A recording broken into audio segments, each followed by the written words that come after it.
வணக்கம் மக்களே, நான் உங்கள் Swiss life with me Pavitha. இன்றைக்கி நான் எங்கே நிற்கிறேன்டா உங்களுக்கே தெரியும். பேர்னில் முன்சன் புச்சை என்னுடைய தோட்டத்தில் நிற்கிறேன். தோட்டத்தில் மழை நேற்று நல்லா இடி முழக்கத்தோடு வந்த மாதிரி இருந்துச்சு, மழையே இல்லை.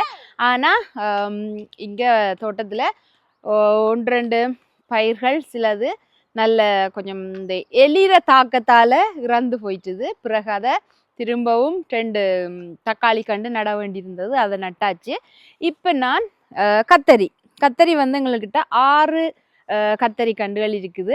அதனால் இன்றைக்கி இந்த 6 கத்தரியையும் இதில் நடுவோம் என்று சொல்லி இருக்குது. அப்போதனால இதில் 6 கத்தரியை நட்டுட்டு அதுக்கு பிறகு எங்கள்கிட்ட பீன்ஸ் இருக்குது. பீன்ஸை இந்த பக்கம் அப்படி இல்லைன்னு சொன்னால் இந்த பக்கம் படர்ற மாதிரி போட வேணும். இல்லை மற்றது இந்த சுரக்காய் வகைகளெல்லாம் இப்படி இதில் படர்ற மாதிரி போடுவோம்ன்ற ஒரு ஐடியா இருக்குது. இப்போ நாங்கள் வாங்கோ இந்த கத்தரிக்கு குழியை வெட்டி அதை எப்படி நடுறதுன்னு பார்ப்போம்.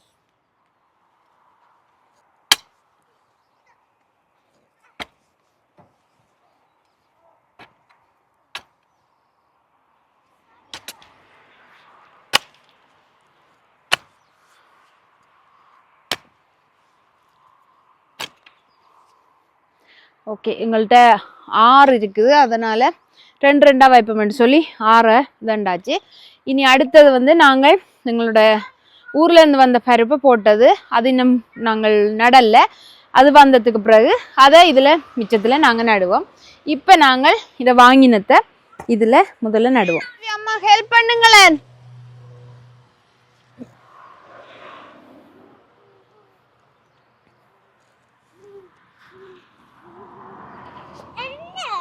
எடுத்துட்டு வந்து தாங்கோ.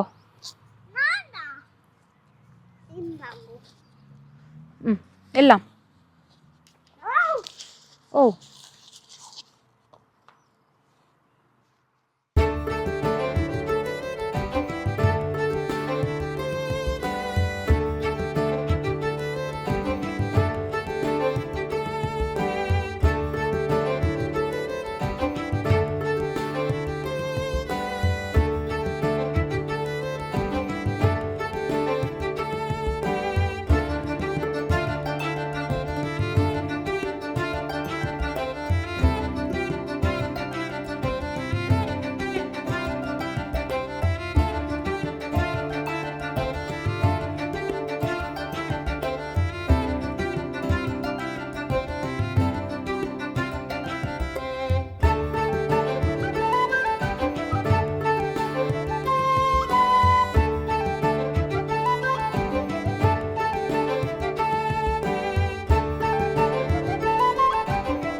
ஓகே, நாங்கள் இப்போ கத்தரி கண்டு எல்லாம் நட்டுட்டோம். அதோட பேர்களை அந்த வச்சிருக்கிறேன். என்ன பேருண்டு அடுத்த தரம் பார்ப்போம். எங்களுக்கு ஏதாவது நோய் தொற்றுகள் ஏற்பட்டால் அந்த பேரை சொல்லி இந்த பேருடைய கத்தரிக்கு நோய் தொற்று வந்துட்டுன்னு சொல்லி நாங்கள் சொல்லலாம். ஓகே, இதில் நாங்கள் இப்போ போஞ்சி நட போகிறோம். போஞ்சியையும் இதில் நட்டு விடுவோம். இது படர்ற போஞ்சியோ இல்லை ஓரளவில் வாரதோ தெரியல பீன்ஸ், அதனால் நாங்கள் ரெண்டாக நடுவோம்.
ஓகே மக்களே, இப்போ நாங்கள் கத்தரி நட்டாச்சு, அதோட சேர்த்து பீன்ஸ் எங்களோட போஞ்சி நட்டாச்சு. அதோட எங்களோட பழைய பயிர்கள் எல்லாம் எப்படி இருக்குன்னு பாருங்கோ. இப்போ அதுக்கெல்லாம் தண்ணியை நாங்கள் ஊற்றுவோம்.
மக்களே, இந்த எலிக்கான மருந்து கடையில் இருக்குது.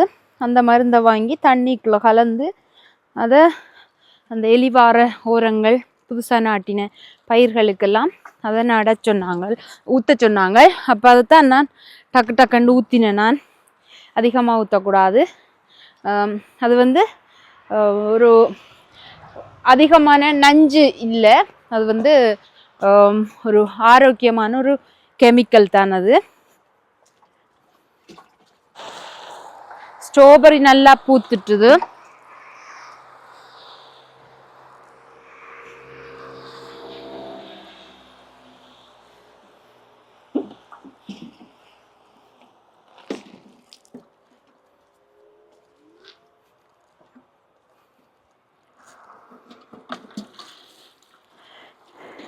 இந்த இடத்துல எங்களுடைய பூப்பருப்புகள் புல் வளர்ந்ததால தெரியல. புல்லெல்லாம் பிடுங்குறதுக்கு ஒரு நாளைக்கு வர வேணும்.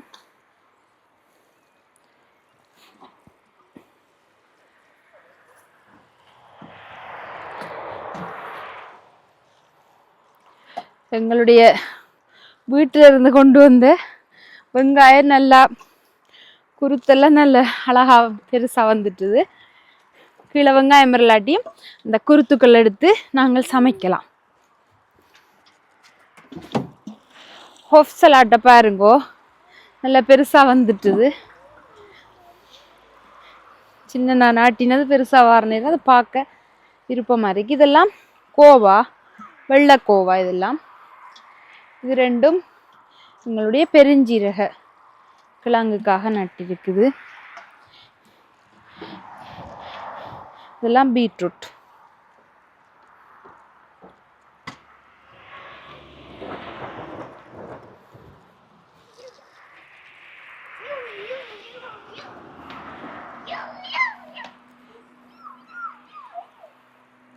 நேற்று விட்ட தண்ணியே காணும், ஈரமாத்தான் இருக்குது இதெல்லாம். அதால சும்மா நினைச்சு விடுறேன்.